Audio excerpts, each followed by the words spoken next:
T20 உலகக்கோப்பை cricket இறுதிப் போட்டியில் நியூசிலாந்து அணியை வீழ்த்தி இந்திய அணி மூன்றாவது முறையாக சாம்பியன் பட்டத்தை வென்றுள்ளது. கூடுதல் விவரங்களை வழங்குகிறார் செய்தியாளர் மகேந்திரன். வணக்கம், விவரங்கள்.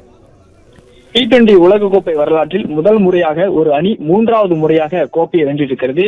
இந்திய அணி நியூசிலாந்து அணியை 96 ரன்கள் வித்தியாசத்தில் வீழ்த்தி மூன்றாவது முறையாக T20 உலகக்கோப்பையை வென்று சாதனை படைத்திருக்கிறது.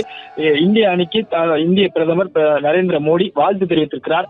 அவருடைய வாழ்த்து செய்தியில் மூன்றாவது முறையாக T20 உலகக்கோப்பையை வென்றிருக்கும் இந்திய அணியை நினைத்து தேசம் பெருமை கொள்வதாக பிரதமர் வாழ்த்து தெரிவித்திருக்கிறார். மேலும் இந்திய கிரிக்கெட் அணியின் வெற்றி ஒவ்வொரு இந்தியரின் மனதிலும் பெருமையையும் மகிழ்ச்சியையும் ஏற்படுத்தியிருப்பதாக பிரதமர் குறிப்பிட்டிருக்கிறார். அதே போன்று தமிழ்நாடு முதலமைச்சர் மு.க. ஸ்டாலினும் இந்திய அணி உலகக்கோப்பையை வென்றிருக்கக்கூடிய இந்திய அணிக்கு வாழ்த்து தெரிவித்திருக்கிறார். இந்திய அணியை பொறுத்தவரை இந்த ஆட்டத்தில் முதலில் இருந்தே சிறப்பான ஒரு ஆட்டத்தை வெளிப்படுத்தியிருந்தார்கள். இந்திய வீரர்கள் ஒவ்வொருவருமே தங்களுடைய பங்கை செலுத்தியிருந்தார்கள். குறிப்பாக இந்திய அணியில் 3 இந்திய பேட்ஸ்மேன்கள் சஞ்சு சாம்சன், அதே போன்று அபிஷேக் சர்மா உள்ளிட்ட இஷான் கிஷான் உள்ளிட்ட 3 வீரர்களும் அரை சதத்தை கடந்து இந்திய அணிக்கு மிகப்பெரிய பங்கை இந்த போட்டியில் அளித்திருந்தார்கள். அதே போன்று பவுலர்கள் இந்தியாவோட பந்து வீச்சாளர்களும் சிறந்த பங்களிப்பு அளித்திருந்தார்கள். அக்சர் பட்டேல் சிறந்த 3 முக்கிய விக்கெட்டுகளை வீழ்த்தியிருந்தார். பின் ஆலன் என்று சொல்லக்கூடிய நியூசிலாந்து அணியின் சிறந்த பேட்ஸ்மேனாக திகழக்கூடிய பின் ஆலனுடைய விக்கெட்டை எடுத்திருந்தார்கள். அதே போன்று டிம்மோட விக்கெட் எடுத்திருந்தார்கள். இப்படி அடுத்தடுத்து டாப் ஆர்டர் பேட்ஸ்மேன் என்று சொல்வார்கள், முதல் வரிசையில் இருக்கக்கூடிய பேட்ஸ்மேன்களை வீழ்த்திய காரணத்தினால் இந்தியாவுக்கு ஒரு மிகப்பெரிய சப்போர்ட்டாக இருந்தது, ஆதரவாக இருந்தது. அடுத்தடுத்து மிடில் ஆர்டர் பேட்ஸ்மேன்கள் எளிதில் இந்திய அணி வீரர்கள் வீழ்த்திய ஒரு காரணத்தினால் இந்தியா முழுமையாக இந்த போட்டியை வெற்றி பெற்றுவிடும் என்ற நம்பிக்கை ரசிகர்களுக்கு ஏற்படுத்தப்பட்டிருந்தது. இறுதியாக 10 விக்கெட்டுகளையும் வீழ்த்தி இந்திய அணி 19வது ஓவரில் மூன்றாவது முறையாக இந்த உலகக்கோப்பையை வென்று சாதனை படைத்திருக்கிறது, வரலாறு படைத்திருக்கிறது.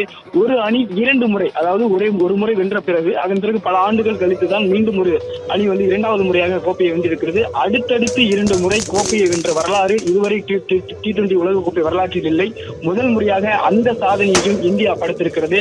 கடந்த 2024ஆம் ஆண்டு ரோஹித் சர்மா தலைமையிலான இந்திய அணி உலகக்கோப்பை T20 உலகக்கோப்பையை வென்று சாதனை படைத்திருந்தது. கிட்டத்தட்ட பல ஆண்டுகளுக்கு பிறகாக 2007ஆம் ஆண்டு தோனி தலைமையில் வெற்றி பெற்ற பிறகாக பல ஆண்டுகள் T20 உலகக்கோப்பையை வெல்ல முடியாமல் இந்தியா தவித்து வந்தது.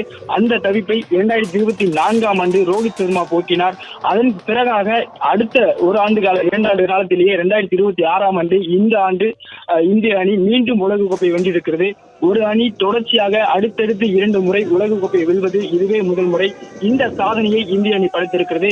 அதே போன்று ஒரு அணி இதுவரை நடந்த உலகக்கோப்பை T20 உலகக்கோப்பை வரலாற்றில் 3 முறை உலகக்கோப்பையை வென்ற ஒரே அணி இந்தியா என்கிற சாதனையும் இந்த முறை இந்திய அணி படைத்திருக்கிறது. இதற்கு இந்திய அணியை பொறுத்தவரை சூப்பர் 8 சுற்றுகளிலும் சற்று கடினமாக இருந்தாலும் அந்த சுற்றுகளில் இந்திய அணியின் சார்பாக விளையாடிய சஞ்சு சாம்சன் என்கிற வீரர் சிறப்பான ஆட்டத்தை வெளிப்படுத்தியிருந்தார். 97 ரன்கள் அடித்து ஒற்றையாளாக இந்தியாவை வெற்றி பாதைக்கு அழைத்து சென்றிருந்தார். அதன் பிறகாக இந்தியா அரையிறுதி போட்டியிலும் சிறப்பான ஆட்டத்தை வெளிப்படுத்தியிருந்தது. அரையிறுதியில் இங்கிலாந்துக்கு எதிரான அரையிறுதி போட்டியில் சிறப்பான ஆட்டத்தை வெளிப்படுத்தியிருந்தது. அப்போது அதிலும் சஞ்சு சாம்சன் சிறப்பான ஒரு ஆட்டத்தை வெளிப்படுத்தியிருந்தார். 89 ரன்கள் அடித்து இந்தியாவுக்கு ஒரு வெற்றிக்கு சிறப்பான பங்களிப்பை கொடுத்திருந்தார். அதில் எளிதாக இந்தியா வெற்றி பெற்றதா என்று பார்த்தால் அதில் எளிதான வெற்றியை பெற முடியவில்லை. ஆனால் இறுதிப் போட்டியில் ஒரு இமாலய இலக்கை நியூசிலாந்துக்கு இந்தியா நிர்ணயிக்கிறது. 255 ரன்கள் அடித்திருக்கிறார்கள். இந்த இமாலய இலக்கையும் நியூசிலாந்து எளிதாக வெற்றி பெற்றுவிடும் என்கிற அமைப்புதான் கள சூழல் இருந்தது. களத்தின் சூழலும் அவ்வாறாக இருந்தது. கிரிக்கெட் விமர்சகர்களும் அவர்களுடைய கருத்தும் எளிதாக இந்த இலக்கை எட்ட முடியும், அவர்களுக்கும் பேட்டிங் சாதகமாக தான் இருக்கும், இந்த களம் அப்படிப்பட்ட களம் என்று சொல்லப்பட்டது. ஆனால் அதனை எல்லாம், அந்த விமர்சனங்களை எல்லாம், அந்த கருத்துக்களை எல்லாம் இந்தியா தகர்த்தெறிந்து புறந்தள்ளி இந்த கோப்பையை வெற்றி பெற்றிருக்கிறார்கள். எளிதாக ஒருபுறமாக இந்தியா இந்த மேட்ச் போட்டியை வெற்றி பெற்றிருக்கிறது. 96 ரன்கள் வித்தியாசத்தில் நியூசிலாந்து அணியை வீழ்த்தி இந்தியா 3வது முறையாக T20 உலக கோப்பையை வென்றிருக்கிறது. இந்திய நாடு முழுவதும் இந்த கொண்டாட்டங்கள் தொடங்கி இருக்கிறது. போட்டியின் பாதியிலேயே வெற்றி உறுதியாகிவிட்ட ஒரு காரணத்தினால் அப்பொழுதே கொண்டாட்டத்தை தொடங்கிய இந்தியர்கள் தற்போது வரை இந்த கொண்டாடி தீர்த்து கொண்டிருக்கிறார்கள். இந்தியா நாடு முழுவதும் இருக்கக்கூடிய பல்வேறு மாநிலங்களிலும் பட்டாசு வெடித்து இனிப்புகள் வழங்கி இந்தியாவின் 3வது முறை இந்தியா கோப்பை வென்றதை கொண்டாடி தீர்த்து கொண்டிருக்கிறார்கள்.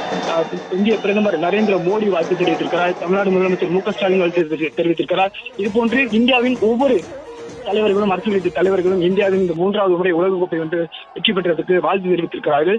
குறிப்பாக இன்றைய போட்டியை பொறுத்தவரை முதலில் இருந்தே இந்திய அணி ஆதிக்கம் செலுத்தியது.